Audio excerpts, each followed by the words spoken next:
Hello दोस्तों, नमस्कार। मैं विपिन सर, विपिन मैं इस चैनल पे आपका स्वागत करता हूं। आइए हम लोग बिहार पुलिस के लिए मैथ का डिस्कशन कर रहे हैं। लगातार हम लोग एक एक सेट का जो भी प्रीवियस ईयर क्वेश्चन है एक एक सेट का हम लोग इसमें डिस्कशन करते हैं। तो हम लोग आज जो है अभी तक जो देख रहे थे मध्य निषेध का, फिर अग्निशामक का था जो 2022 में एग्ज़ाम हुआ था, दो दो शिफ्ट का था। तो चारों शिफ्ट का आपका चार जो है वीडियो में क्लियर हो चुका है। ठीक, तो अब हम लोग जो 2021 में बिहार पुलिस का एग्ज़ाम हुआ था, 2021 में हुआ था एक ही बार, 20 या 21 दोनों में हुआ था, तो पहले हम 21 वाला करेंगे। तो 2021 में जो है ना दो डेट में हुआ था, तो उसी का हम लोग इसमें डिस्कशन करेंगे। तो एक हुआ था, देखिए, एक 7 मार्च को हुआ था, 7/3/2021। इसमें फर्स्ट शिफ्ट प्रथम पाली और द्वितीय पाली।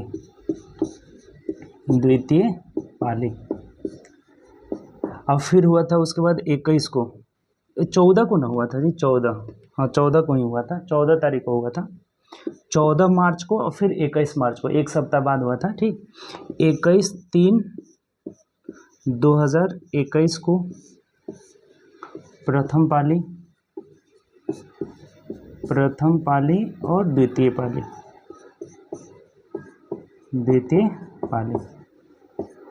तो ये जो है दो डेट में जो है बिहार पुलिस का एग्ज़ाम हुआ था 2021 में। तो हम लोग पहले देखेंगे 14 तारीख का, जो 14 तारीख का फर्स्ट शिफ्ट का ये जो प्रथम पाली का क्वेश्चन था उसी का हम लोग डिस्कशन करेंगे। ये मतलब ओरिजिनल बिहार पुलिस का previous year Bihar police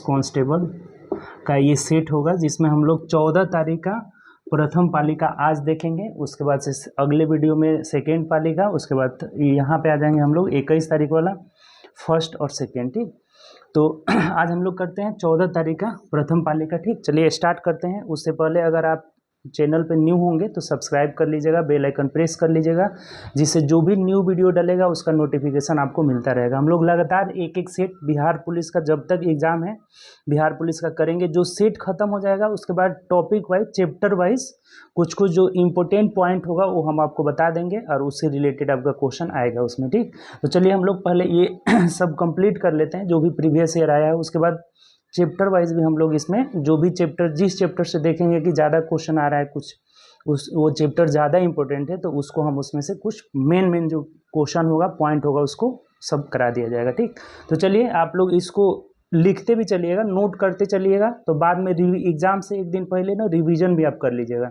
exam से एक दिन पहले सब उलट करके देखिएगा ना, तो सब फॉर्मूला जो भी लिखे रहिएगा वो याद आ जाएगा। अब मेन फार्मूला होता है, फार्मूला याद रहेगा तो क्वेश्चन आप बना लेंगे उसमें। ठीक, तो चलिए स्टार्ट करते हैं। देखिए क्वेश्चन, देखिए पहला जो क्वेश्चन है हम लोग का, कह रहा है कि एक गेंदबाज ने 15 लगातार मैच में 0, 3, 2, 1, 5 ऐसे करके दिया हुआ है, विकेट लेता है, तो आंकड़ों का बहुलक निकाले। देखिए थोड़ा सा एक बात आप समझ लीजिएगा ना, माध्य, माध्यिका, बहुलक, ये तीनों चीज समझ लीजिएगा, इससे क्वेश्चन कैसे आता है। एक माध्य पूछता है, माध्य, माध्यिका, मीन मीडियन मोड, माध्यिका, और एक बहुलक आता है, बहुलक।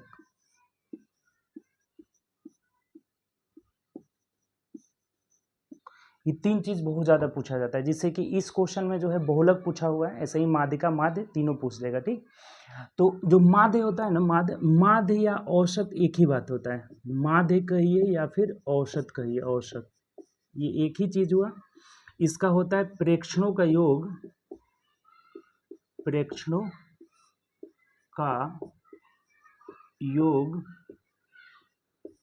बटा प्रेक्षणों की संख्या, प्रेक्षणों की संख्या। कभी भी आपको किसी डाटा का, किसी आंकड़ा का अगर मीन निकालना हो, यानी माध्य निकालना हो, बोले कि माध्य बताइए क्या होगा, तो माध्य या औसत सेम होता है, औसत में भी यही कॉन्सेप्ट पढ़े होंगे आप। माध्य या औसत बराबर प्रेक्षणों का योग बटा प्रेक्षणों की संख्या हो जाएगा। ठीक, जितने ऑब्जर्वेशन रहेंगे उसको सबको हम लोग पहले ऊपर जोड़ लेंगे और उनकी जितनी संख्या होगी उससे क्या करेंगे, भाग लगा देंगे, तो वही हमारा क्या निकल जाएगा, माध्य निकल जाएगा। ठीक, उसके बाद आते हैं माध्यिका में। तो माध्यिका में क्या करते हैं, देखिए माध्यिका निकालने के लिए क्या करेंगे कि दिए गए आंकड़े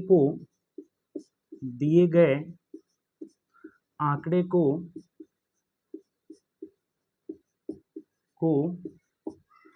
आरोही या अवरोही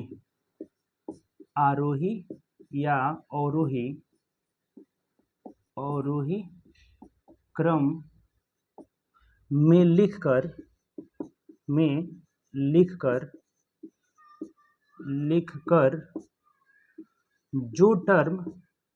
जो पद या टर्म एक ही चीज हुआ, जो पद बीच में होगा वहीं उसका माध्यिका होगा।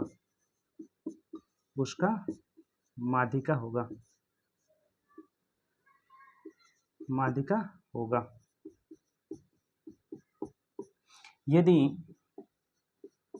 बीच में दो पद आए तो उन्हें जोड़कर दो से भाग लगा देंगे,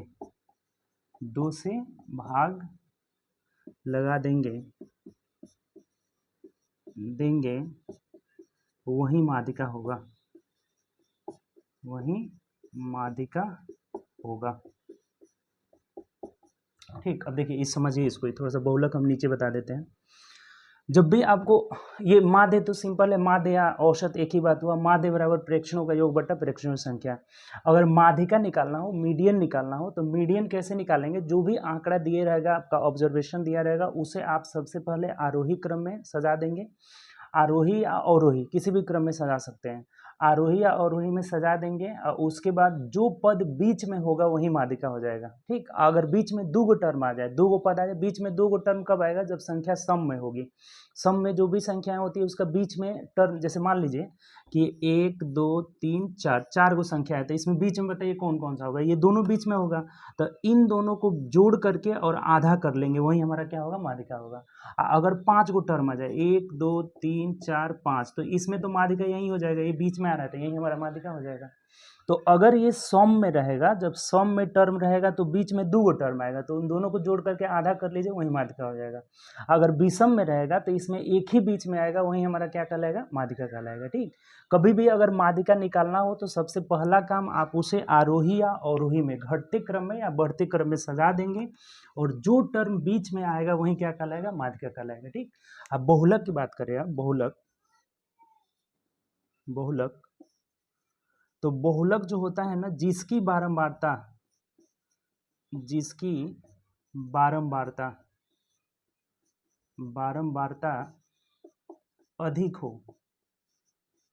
अधिक हो वही बहुलक कहलाता है। जिस टर्म की बारंबारता सबसे ज़्यादा, बारंबारता का मतलब इट मीन्स हुआ कि जो जितना बार आता है, सबसे ज़्यादा बार आता है, बारंबारता का मतलब जो सबसे ज़्यादा बार आता है, जिसकी बारंबारता अधिक हो वही क्या कहलाता है, बहुलक कहलाता है, मोड कहलाता है। ठीक, तो ये मीन मीडियन मोड, ये सब पे बहुत क्वेश्चन आया है। माध्य, माध्यिका, बहुलक। माध्य निकालना होगा तो जैसे आप औसत निकालते हैं, प्रेक्षणों का योग बटा प्रेक्षणों की संख्या। माध्यिका निकालना होगा, दिए गए आंकड़े को सबसे पहले आरोही या अवरोही में लिखेंगे और जो बीच में होगा वही उसका माध्यिका होगा। अगर दो गो टर्म बीच में आ जाए तो दोनों को जोड़कर दो से भाग लगा देंगे। बहुलक जो होता है, जिसकी बारंबारता सबसे अधिक होती है, वही क्या कहलाता है, बहुलक कहलाता है। एक बात और नोट कर लीजिएगा, इन तीनों में जो रिलेशन होता है ना, माध्य, माध्यिका, बहुलक में रिलेशन, इससे भी क्वेश्चन आ गया है। यानी ये होता है बहुलक बराबर 3 गुणे माध्यिका, 3 गुणे माध्यिका माइनस 2 गुणे माध्य, 2 गुणे माध्य। इस पे बहुत ज़्यादा क्वेश्चन आया है, इसको एकदम लिख करके कंफर्म याद कर लेंगे, एकदम कंठस्थ कर लेंगे। अगर माध्य, माध्यिका, बहुलक में रिलेशन पूछा जाए कि तीनों में संबंध क्या होता है, तो बहुलक बराबर 3 गुणे माध्यिका माइनस 2 गुणे माध्य हो जाएगा। ठीक, तो इतना बात आप नोट कर लीजिए। उसके बाद हम क्वेश्चन पे आते हैं कि क्वेश्चन क्या पूछा हुआ है आपका। ठीक, चलिए आगे देखते हैं। देखिए क्वेश्चन पूछा हुआ है कि एक गेंदबाज ने 15 लगातार 15 लगातार मैचों में, जैसे 15 मैच खेला है तो 15 मैचेस में कितना विकेट लिया है, इसका विकेट दिया हुआ है मैच में। पहला मैच में 0 विकेट लिया, 3 लिया है, फिर 2 लिया है, फिर 1 लिया है, फिर 5-3, उसके बाद 4, फिर 5-5, उसके बाद आपका है 2-2-0-0, 2 को 0 है, फिर 0 है, उसके बाद है आपका कितना 1 है और फिर 2 है। ठीक, 1 2 3 4 5 6 7 8 9 10 11 12 13 14 15, 15 मैच का उसका विकेट की संख्या दिया हुआ है। ठीक, कह रहा है कि दिए गए आंकड़ों का बहुलक क्या होगा, हमें बहुलक निकालना है। बहुलक पूछा हुआ है कि बहुलक क्या होगा। अभी आपको बताए थे कि बहुलक वही होता है जिसकी बारंबारता सबसे ज़्यादा होती है। तो इसमें देखिए सबसे ज़्यादा विकेट उसने कौन सा लिया हुआ है, तो ऐसे ही देखने से स्पष्ट है कि 2 1 2 3 4। अब 5 की बात करें तो 1 2 3 ही बार आया हुआ है, तो 5 तो होगा नहीं। 0 भी 1 2 3 ही बार आया है, तो ये भी नहीं होगा। यानी कि सबसे ज़्यादा वो विकेट जो ज़्यादा बार जो विकेट लिया है वो कौन सा लिया है, 2 लिया है। तो यही जो 2 हो जाएगा ना, इस आंकड़ों का बहुलक हो जाएगा और यही हमारा आंसर हो जाएगा। बात क्लियर इसमें। अगर सपोज डेट मान लीजिए कि इसका अगर हमें माध्यिका निकालना रहता है, तो माध्यिका निकालना रहेगा तो आरोही या अवरोही में सजाएंगे, जो बीच में होगा, ये तो 15 को टर्म है तो बीच में हो जाएगा 8वां टर्म, वहीं इसका माध्यिका हो जाएगा। अगर माध्य निकालना है तो सबको जोड़ करके और 15 से भाग लगा देंगे, वहीं इसका क्या हो जाएगा, माध्य हो जाएगा। तो तीनों एग्जाम्पल इस पे समझ गए आप तीनों। अगर हमें इसका बहुलक निकालना है तो बहुलक 2 होगा, चूंकि 1 2 3 4 सबसे ज़्यादा बार 4 बार वो 2 विकेट लिया है, इसीलिए ये बारंबारता इसका ज़्यादा है, तो यही हमारा बहुलक हो जाएगा। और उसके बाद से अगर माध्य निकालना है तो सबको जोड़ देंगे, मान लीजिए सबको जोड़ देंगे, 3 2 5 1 6 6 5 11 11 और 3 कितना हो जाएगा, 14 हो जाएगा, 14 4 18 18 10 28 28 और 4 कितना हो जाएगा, 32 33 34 35 35 में 15 से भाग लगा दीजिए तो 35/15 यानी कि 7/3 हो जाएगा। 5 से कटा देंगे तो यही हमारा क्या हो जाएगा, माध्य हो जाएगा। अगर माध्यिका निकालना होगा तो सबसे पहले आरोही में सजाएंगे, और जो बीच में जो 8वां टर्म होगा वही क्या कहलाएगा, इसका माध्यिका कहलाएगा। तो तीनों आप इस पे सीख गए। ठीक, चलिए आगे बढ़ते हैं नेक्स्ट क्वेश्चन। देखिए अगला जो क्वेश्चन है कह रहा है कि यदि पी क्यू से 40% कम है तो क्यू पी से कितना परसेंट अधिक है। देखिए ये आया हुआ था पिछले जो है दूसरा या तीसरा क्लास में आया हुआ था। पी जो है, देखिए पी क्यू की बात किया है कि पी क्यू से 40% कम है, क्यू से तुलना किया है। उस समय आपको बताया था कि जिससे तुलना करना होगा उसे 100 मान लेंगे। जैसे क्यू से बोल रहा है तो क्यू को 100 मान लीजिए, ये 40% कम है यानी कि 60 है, ये इससे 40% कम है, कम, तो 40% कम है तो ये 100 होगा और ये कितना होगा, 60 हो जाएगा। ठीक, तो अब पूछा क्या आपसे कि क्यू पी से कितना प्रतिशत अधिक है, तो इससे ये कितना अधिक है, 40 अधिक है, किससे, तो 60 से। आप प्रतिशत में बदलने के लिए 100 से गुणा कर लेते हैं, सिंपल। 20 3 60 20 दूना 40 यानी कि 200/3 हो जाएगा। भाग लगाएंगे तो 3 6 18 3 6.66% आता जाएगा और यही आंसर हो जाएगा। अगर बट्टा में दिया रहेगा तो 66.2/3% हो जाएगा। तो बट्टा में जो दिया रहेगा वही हमारा आंसर हो जाएगा। किस में दिया है, दशमलव में 66.66, ऑप्शन नंबर बी में दिया है, तो B is the right answer. कभी कभी बट्टा में दे देगा तो 66.2/3 हो जाएगा। ऐसा क्वेश्चन हम लोग पिछले क्लास में किए हुए थे, आसान है। जिससे तुलना करना हो उसे 100 मान लेंगे, तो ये 100 मान लिए, 40% कम है तो 60 हो जाएगा, तो ये इससे कितना अधिक है, तो 40 अधिक है, किससे, 60 से, प्रतिशत के लिए 100 हो जाएगा। ठीक, चलिए आगे बढ़ते हैं नेक्स्ट क्वेश्चन। देखिए अगला जो क्वेश्चन है ना, कह रहा है कि अनिल दीपक तथा दिनेश मिल करके 15 दिन में, 3 व्यक्ति है, अनिल प्लस दीपक, अनिल दीपक है ना, हाँ दीपक, अनिल दीपक प्लस दिनेश, तीनों मिलकर कितने दिन में करते हैं, दिनेश, ये तीनों मिल करके किसी काम को 35 दिन में करते हैं, 35 डेज में। ठीक, उसके बाद कह रहा है कि अनिल तथा दिनेश 60 दिन में करते हैं। इसी काम को बोला है कि अनिल प्लस दिनेश, ये दिनेश जो है ये दोनों मिलकर के 60 दिन में करते हैं, 60 दिन में। ठीक, 60 दिन में। तो दीपक अकेला उस काम को कितने दिन में करेगा। देखिए बहुत आसान क्वेश्चन है। क्या करते हैं, जब भी टाइम एंड वर्क आएगा ना तो सबसे पहले आप एक टोटल वर्क निकाल लीजिएगा जो इन तीनों का एलसीएम होगा। जैसे 7 × 5 = 35 और ये 12 × 5 = 60, तो 7 × 6 = 42, 420 इसका एलसीएम हो जाएगा। ये एक हम लोग टोटल वर्क मान लेते हैं जो दोनों का एलसीएम होगा। अब ये टाइम हो गया, यहाँ से क्षमता निकाल लेते हैं, इफिशियंसी, इससे भाग लगा करके। तो जैसे इसमें 35 से भाग लगाएंगे तो ये 12 हो जाएगा, 12 पच्चीस 50, 12 3 36 6 42, और ये 60 से भाग लगेगा तो ये 7 हो जाएगा। अर्थात अनिल, दीपक, दिनेश का क्षमता टोटल 12 हो गया और अनिल और दिनेश का क्षमता 7 हो गया।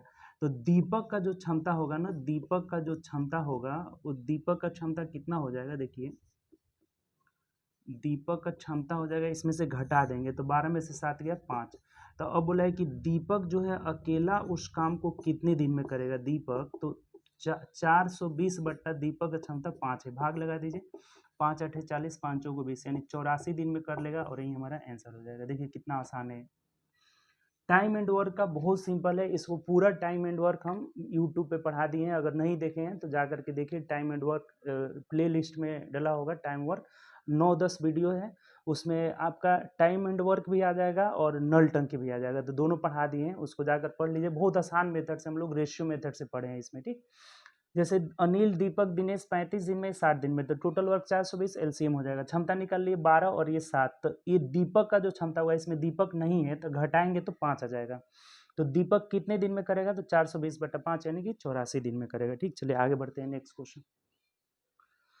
अगला जो है नेक्स्ट क्वेश्चन कह रहा है कि एक शंकु की ऊंचाई, शंकु है, शंकु की बात कर रहे हैं। देखिए शंकु जो होता है ना, जोकर के टोपी की तरह, आपको पता होगा, ये हो गया हमारा शंकु, ये हो गया शंकु। तो इसका ऊंचाई दिया हुआ है, ऊंचाई दिया हुआ है कितना, तो 16 सेंटीमीटर, ये 16 सेंटीमीटर दिया हुआ है, ठीक। और उसके बाद कह रहा है कि आधार की त्रिज्या 30 है, ये जो है ना, ये इसका रेडियस जो है ना, आधार की त्रिज्या ये कितना है, 30 सेंटीमीटर है, 30 सेंटीमीटर, ठीक। तो कह रहा है कि 14 रुपये प्रति सेंटीमीटर स्क्वायर, इसे रंगने का दर है 14 रुपये प्रति सेंटीमीटर स्क्वायर, तो शंकु को बाहर से रंगने में कुल कितना खर्च आएगा। देखिए ये बाहर से रंगने का मतलब ना, इसका वक्र पृष्ठ क्षेत्रफल, वक्र पृष्ठ क्षेत्रफल।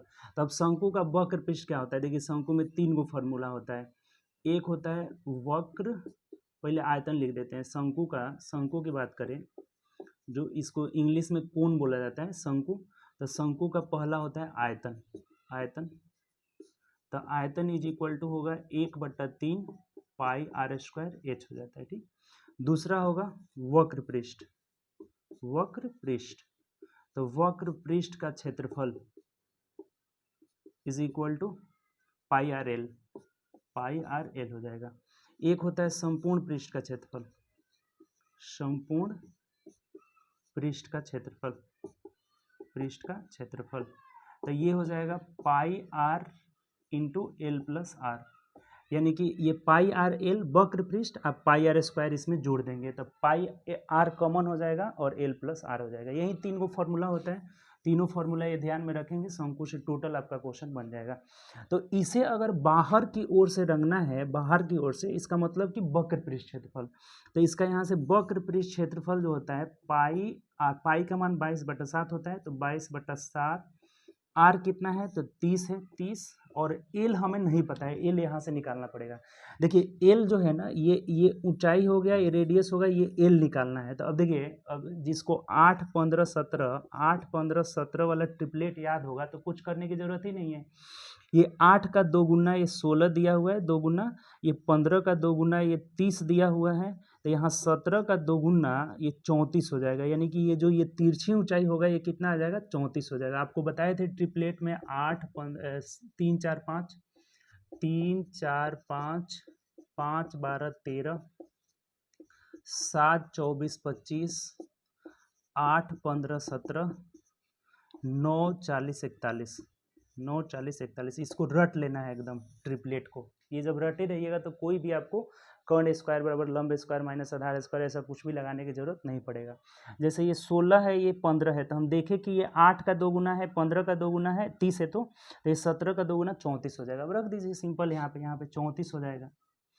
गुणे, अब देखिए ये हो गया इसका वक्र पृष्ठ, ये हो गया वक्र पृष्ठ, और 1 सेंटीमीटर स्क्वायर का खर्च 14 है, तो डायरेक्ट इसको 14 से गुणा करेंगे ना तो एक खर्च हमारा निकल जाएगा, डायरेक्ट खर्च निकल जाएगा।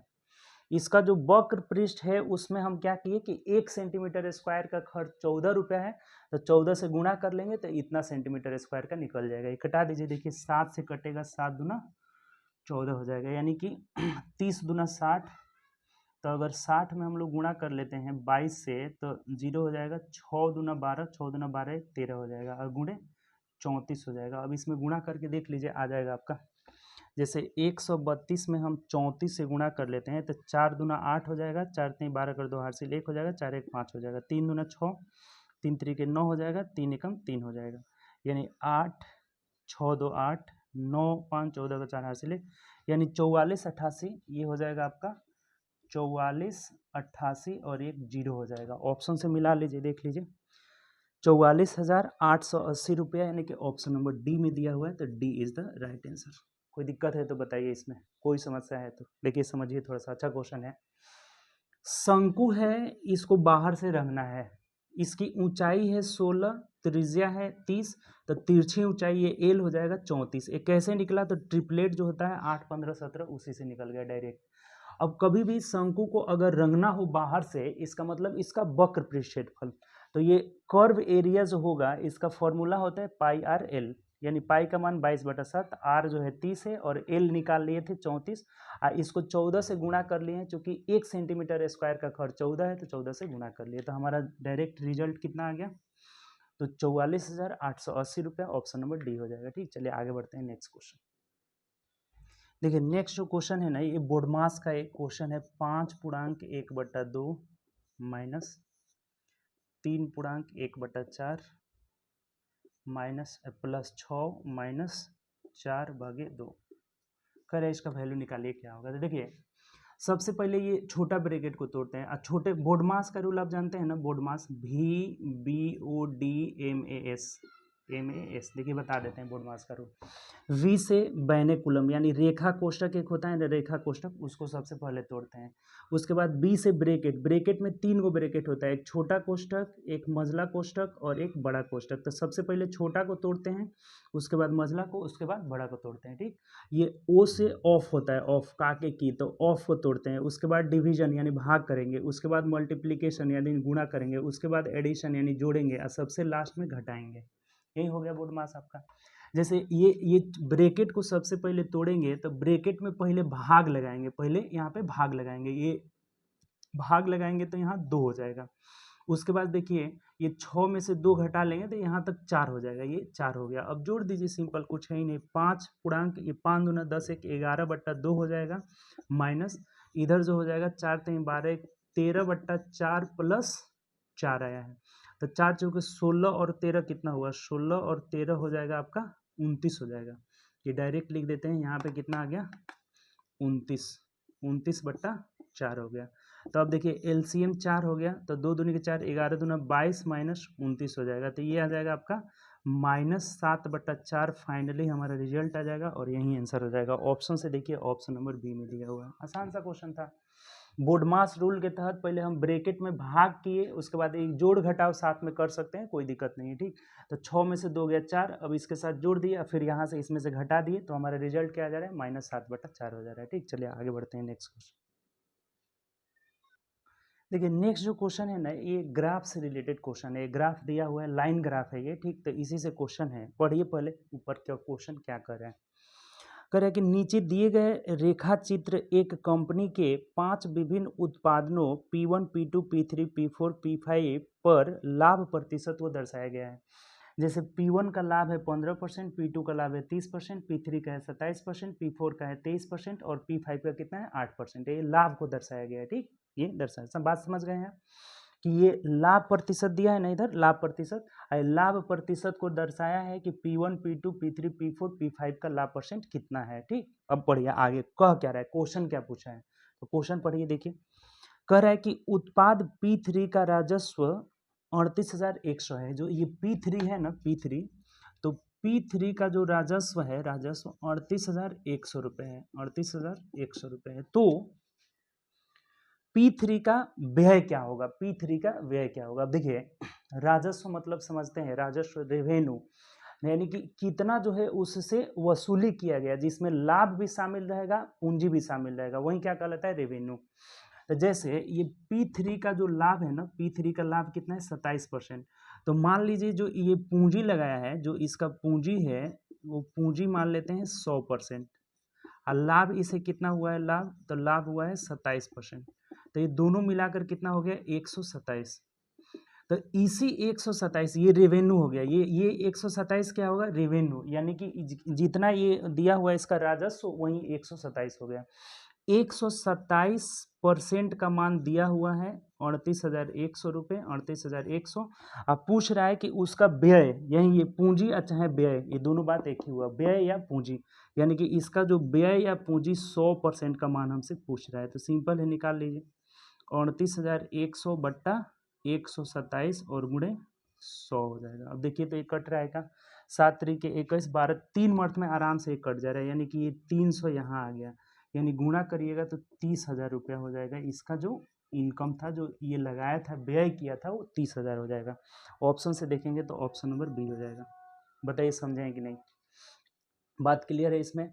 ये जो 100 इसका व्यय या पूंजी मान लिए, लाभ 27 हो गया, तो टोटल रेवेन्यू जितना राजस्व हुआ 127 हो गया। 127 का मान दे रखा था, और 100 यानी कि ये जो पूंजी या व्यय पूछ रहा था, जो कि कितना आ गया, 30,000 रुपया आ गया हमारा। ठीक, क्लियर है बात।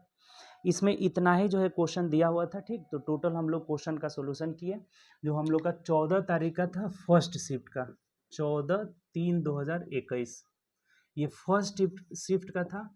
तो अगले हम लोग जो है अगले क्लास में मिलेंगे, जो अगले क्लास में, नेक्स्ट क्लास में हम लोग देखेंगे 14 तारीख के सेकेंड शिफ्ट का क्वेश्चन। ठीक, उसके बाद 21 तारीख के फर्स्ट शिफ्ट और सेकेंड शिफ्ट के क्वेश्चन को करेंगे। तो ये 2021 में जो 2 डेट यानी 4 शिफ्ट में हुआ था, चारों क्लियर हो जाएगा। ठीक, तो चलिए मिलेंगे नेक्स्ट क्लास में। उम्मीद कर रहे हैं आपको वीडियो अच्छा लगा होगा, जो भी डिस्कशन है अच्छा लगा होगा। दोस्तों में ज़्यादा से ज़्यादा शेयर करिए, जितने भी आपके दोस्त लोग हैं सबके पास शेयर कर दीजिए, ताकि उनका भी भला हो जाए, ये सीख जाए मैथ, जो भी 8-10 मैथ आता है वो कम से कम बना लेंगे। ठीक, तो चलिए हम लोग नेक्स्ट क्लास में मिलेंगे। ओके बाय, टेक केयर, अपना ध्यान रखिए और शेयर ज़रूर कर दीजिए वीडियो को। ठीक, ताकि उन लोगों को भी फ़ायदा हो जाए। ठीक, चलिए ओके।